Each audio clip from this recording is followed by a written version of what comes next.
PM mga fitness. So today is Sunday. So pag-uusapan natin yung crash diet. Ano ba yung crash diet? So ano yung tinatawag na crash diet? So pag tinawag na crash diet is marami siyang example. Merong keto diet. So intermittent fasting. So pagdating sa crash diet is magde-deficit ka kung tawagin. So, calories deficit. Then, proper nutrition. So, example, nag-umpisa akong mag-diet nitong araw na to. So, gusto ko mag-track ng calories. Then, gusto ko i-track yung maintenance calories ko. So, ano yung mga application na pwede kong gamitin? So, nandyan yung may fitness pal apps, mga fitness. So, ang maintenance calories ko is 1,500. So, ilan yung protein intake ko? Nasa around of 110 grams ng protein.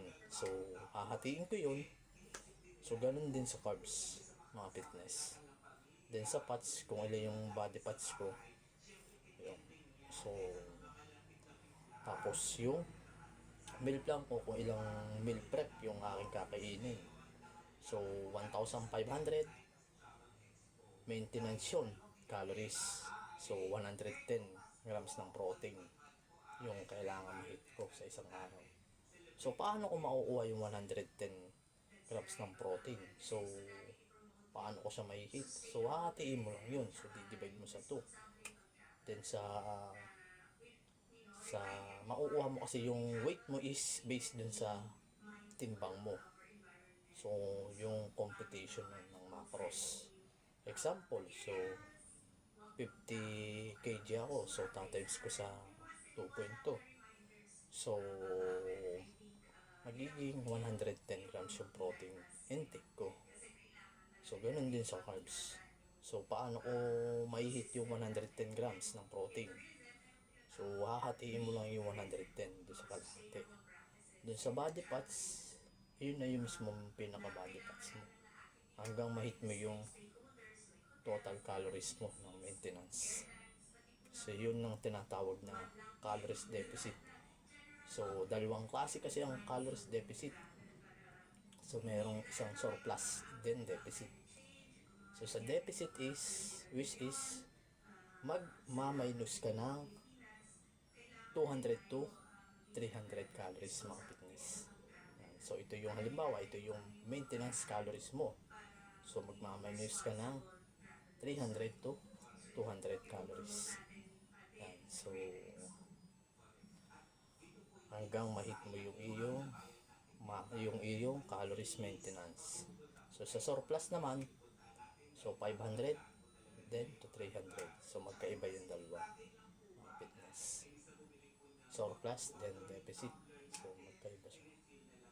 So, makukuha mo yung total calories mo based on BMR sa age and height and weight. Yan, mga fitness.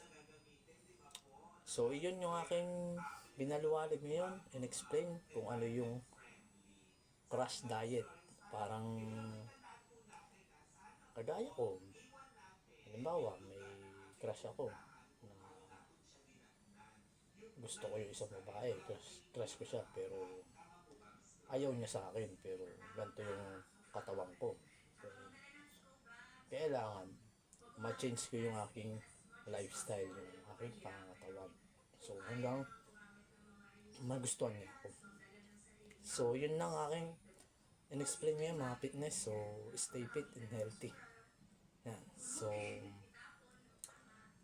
this is Coach Marsky, fitness coach, then fitness vlogger. Yan. So, stay fit and healthy.